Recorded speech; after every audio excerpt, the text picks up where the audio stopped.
मैं मुकेश कुमार, अध्यक्ष आउटसोर्स महासंघ हिमाचल प्रदेश व अपनी चौधरी श्रवण कुमार हिमाचल प्रदेश कृषि विश्वविद्यालय से और भारतीय मजदूर संघ का जिला कांगड़ा का जिला सचिव भी हूँ। मेरे साथ हमारे यूनिवर्सिटी के ही चौधरी श्रवण कुमार के आउटसोर्स संघ के जनरल सेक्रेटरी हैं।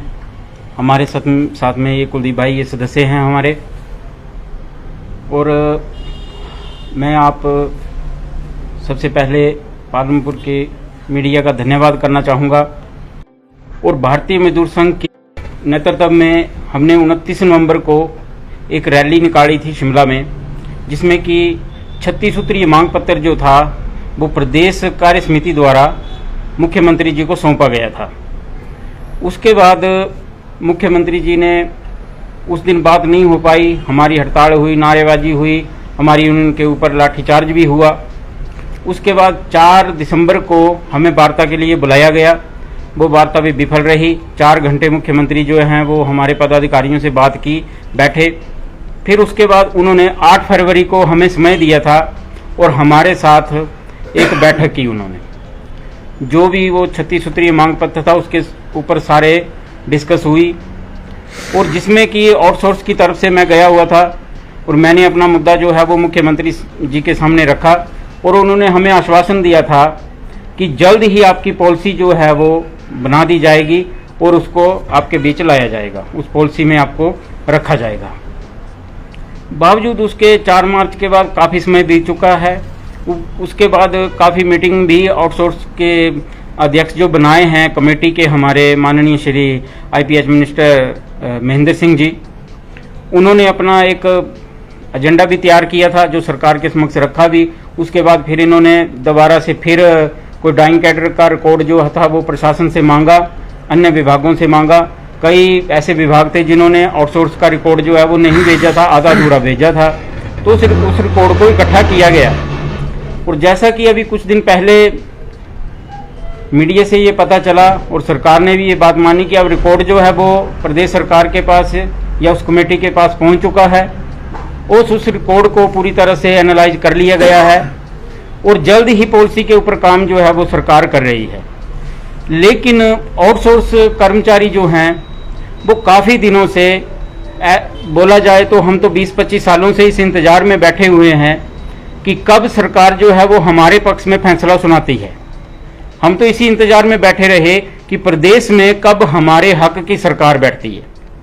चलो अच्छी बात है, माननीय श्री जयराम ठाकुर जी ने हमारे बारे में सोचा और प्रदेश में एक कमेटी का गठन किया गया और उस कमेटी को ये बोला गया कि आप जल्द ही आउटसोर्स के रिलेटेड एक तैयार करके कमेटी और वो रिपोर्ट जो है वो प्रदेश सरकार को दे। मगर इसमें पता नहीं किन कारण जो है वो आज तक विलंब जो है वो किया जा रहा है, जिसका हमें भी थोड़ा दुख हो रहा है, क्योंकि बार बार मीटिंग पे मीटिंग, तारीखों पे तारीखें जो हैं वो इसकी बढ़ती जा रही हैं। क्योंकि अभी समय भी थोड़ा रहा है सरकार का, आगे फिर ऐसा होता है कि आचार संहिता लग जाती है तो उसमें कोई घोषणा या इस तरह का कोई हो नहीं पाएगा। और जो हमारे आउटसोर्स कर्मी हैं कुछ बेचारे तो इस ताक में बैठे हैं जिनका अभी तक जो उम्र है वो भी साथ छोड़ने को तैयार है, क्योंकि 60 वर्ष होने को हैं। तो वो शायद इन पॉलिसी में आ पाएँ या ना आ पाएँ, या ये पॉलिसी शीघ्र लागू हो जाती है तो इसमें कोई त्रुटि रहती है तो उसको भी हम सरकार द्वारा बैठ के उसको पूरा करवा सकते हैं। लेकिन सरकार इसमें किस कारण विलंब हो रहा है इसका हमें पता नहीं है। एक पीछे जैसे हमें देखने में, पढ़ने में आया कि सोशल मीडिया में एक चीज़ छाई हुई थी कि कोई बेरोजगार संघ है वो ये बात कर रहा है कि आउटसोर्स का काम होता है तो उनको लेके हम कोर्ट में जाएंगे या उनका हम उसके प्रति प्रोटेस्ट जो है वो करेंगे। लेकिन ये बिल्कुल गलत बात है। ये बेरोजगार संघ जो भी इसमें बेरोजगार संघ में है, ये पता नहीं अब किसका कराया या बना बनाई गेम है, क्योंकि जब आउटसोर्स कर्मचारी जो हैं इन पदों के ऊपर रखे गए तो उस बेरोजगार संघ में जो लोग हैं वो शायद जन्मे भी नहीं थे उस टाइम, क्योंकि हमें 25 वर्ष से ज़्यादा काम करते हो गया। तो 20, 22, 23 या इस उम्र के लोग जो हैं वो अब इस बात को बोल रहे हैं कि हम बेरोजगार संघ की और हम आपको आउटसोर्स की पॉलिसी में बढ़ने नहीं देंगे, या उसमें रोड़ा अटका रहे हैं। तो उनको मेरा यहाँ से सुझाव रहेगा कि आप उन बातों के ऊपर ध्यान दें। आप पढ़े लिखे हैं, आपने डिग्रियां हासिल की हैं, आउटसोर्स कर्मचारी जो काम कर रहे हैं वो आप सपने में भी नहीं कर सकते हैं, और जो आउटसोर्स कर्मचारी जिन शोषण का शिकार होके आए हैं, जो इस स्टेज पे पहुंचे हैं, वो आप कभी सपने में भी नहीं पहुंच सकते, और ना ही आप आउटसोर्स कर्मचारियों की नौकरी का एक दिन भी निकाल सकते हैं। तो मेरा उनको ये जवाब रहेगा आज कि वो इस लफड़े में ना ही पड़े तो अच्छी बात है। और अब जैसे ही सरकार ने, पीछे हम धन्यवादी भी हैं सरकार के, सरकार ने एक बहुत अच्छा कदम उठाया कि हमारी आउटसोर्स कर्मचारियों की या मिनिमम दिहाड़ी जिसको बोल सकते हैं 50 रुपये बढ़ाई, उसके लिए हम धन्यवादी हैं अपने माननीय मुख्यमंत्री जी का। लेकिन आउटसोर्स कर्मचारियों तक वो 50 रुपये जो हैं या बढ़ी हुई दिहाड़ी जो सीधे तौर पे नहीं पहुंच पा रही है, क्योंकि जो भी विभाग जहां पे आउटसोर्स कर्मी रखे हैं, हर जगह तो हम नहीं बोलेंगे, लेकिन कई विभागों में ऐसा किया जा रहा है कि छुट्टियां जो हैं वो वहां पे दे दी जा रही हैं आउटसोर्स कर्मचारियों को, कभी 4 छुट्टियां, कभी 5, कभी हफ्ता। तो उनको नया वेतन तो क्या मिलना, जो 9,500 सरकार बोल रही है 10,500, बल्कि जो पहले मिलता था उससे भी कम वेतन जो है इस महंगाई के दौर में हमें दिया जा रहा है। अगर इस शोषण को शीघ्र ही नहीं रोका गया तो आने वाले समय में मजदूर के लिए जीवन यापन करना बहुत ही मुश्किल भरा होगा, खासकर आउटसोर्स कर्मचारियों को, क्योंकि ये पहले भी कई दिक्कतों का सामना करते हैं। 350 दिहाड़ी तो हमें कभी मिली नहीं आज तक, जो जैसे सरकार ने की है 300 कुछ रुपए हमें पेड किए जाते हैं, लेकिन वो भी हमारे तक सीधे तौर पे नहीं पहुंच पा रहे हैं। और एक सरकार ने अभी पीछे जैसे मार्च महीने में टेंडर खत्म होना था और ठेकेदारों के साथ जो टेंडर प्रक्रिया थी वो करनी थी, तो शायद उसको इसी कारण बढ़ा दिया गया सरकार के द्वारा, 30 जून तक कर दिया गया कि पॉलिसी को सरकार ने लागू करना था। लेकिन जो ठेकेदार, जिन ठेकेदारों का ये टाइम चेंज हुआ या बड़ा एक्सटेंड किया, वो ठेकेदार जो हैं वो और मजे में आ गए हैं, वो पूरी तरह से हमारा शोषण करने के ऊपर उतारू हो गए हैं। हमें ईपीएफ का पता नहीं है, जो इसके पहले ठेकेदार थे, जैसे हमारा ही कृषि विश्वविद्यालय का अभी तक ईपीएफ जो है वो पिछला लगभग 1 साल का, इससे पहले जो ठेकेदार था उसका लेने को है, उसने आज तक किसी के भी खाते में जो है वो ईपीएफ नहीं डाला है। तो जैसे ही पॉलिसी का नाम अनाउंस हुआ है तो ठेकेदार जो हैं वो मस्ती मार रहे हैं और हमारे बारे में कोई भी नहीं सोच रहा है, और हम ठेकेदार तक पहुंचने की कोशिश करते हैं तो ठेकेदार का बहाना ये रहता है कि हमारा तो थोड़ा ही टाइम है और ये खत्म हो जाएगा तो हम बाद में आपसे बात करेंगे। एक हमारा सरकार से बहुत हाथ जोड़ के निवेदन है कि जनाब आप उन प्रशासन को कम से कम पूछें जहां पे 20 से 25 साल एक कर्मचारी, आउटसोर्स कर्मचारी जो है वो अपनी सेवाएं देते हुए हो गया है। क्योंकि वहां पे जो नया कर्मचारी आता है, चाहे वो किसी हेड के पद पर आता है या अन्य किसी भी ऊंचे पद पर आता है, वो आकर ये बोलता है कि आउटसोर्स कर्मी जो हैं वो ये हमारे लोग नहीं हैं। तो मेरा निवेदन रहेगा सरकार से भी और प्रशासन के अधिकारियों से भी कि कम से कम जो भी जहां भी आउटसोर्स कर्मी हैं, एक बार उनको बुला के एक मीटिंग उनकी ली जाए और कम से कम उनको पूछा जाए कि वो किसके पास काम करते हैं। दिल्ली का ठेकेदार यहां पे काम कर रहा है आके, कभी भी हमारे आउटसोर्स कर्मी नहीं जानते हैं कि ठेकेदार का नाम क्या है, ठेकेदार कौन है, उसकी शक्ल सूरत कैसी है। हम सिर्फ उसी को जानते हैं जो हमारे अफसर हैं, चाहे हमारे हेड हों, इंचार्ज हों या हमारे वाइस चांसलर हों या कोई भी हो, हम सिर्फ उनको जानते हैं। उन्हीं के पास हमने काम किया और उन्हीं को हम नाम से भी और जाति तौर पे भी जानते हैं। लेकिन सबसे बड़ा हमारे ऊपर जो ये ग्रहण समझो या कलंक समझो, ये जो नाम हमारे साथ जोड़ दिया गया है आउटसोर्स का, और उसके ऊपर जो ठेकेदारी शब्द का कि ये ठेकेदारी के लोग हैं, ठेकेदार ही इनको डील करेगा, तो इस कलंक को सरकार से भी और प्रशासन से भी अनुरोध रहेगा कि इसको हटा के हमें एक बार जरूर हमसे बात की जाए। मैं चाहूँगा कि हमारे साथ मेरे जनरल सेक्रेटरी जी हैं, वो भी थोड़ा अपना इसमें विचार रखें। सबसे पहले तो मैं मीडिया पर बंधुओं का धन्यवाद करूंगा कि जो समय समय पर हमारी समस्याओं को जनसाधारण के पास पहुंचाते हैं। मैं मुकेश जी की बातों से बिल्कुल सहमत हूं। उन्होंने सरकारी तंत्र पे भी वार किया और ठेकेदारी तंत्र पे भी वार किया। इसमें कुछ मुद्दे जो उन्होंने कहे हैं उसमें मैं भी कुछ शब्द जोड़ना चाहूँगा कि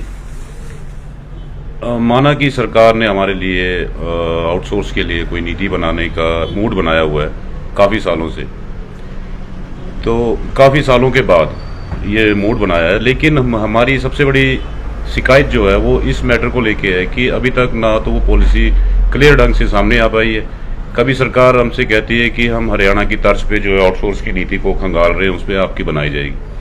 कभी वो डाइंग कैडर जो कह रहे हैं हमारे प्रधान जी, डाइंग कैडर की तरफ दौड़ जाती है।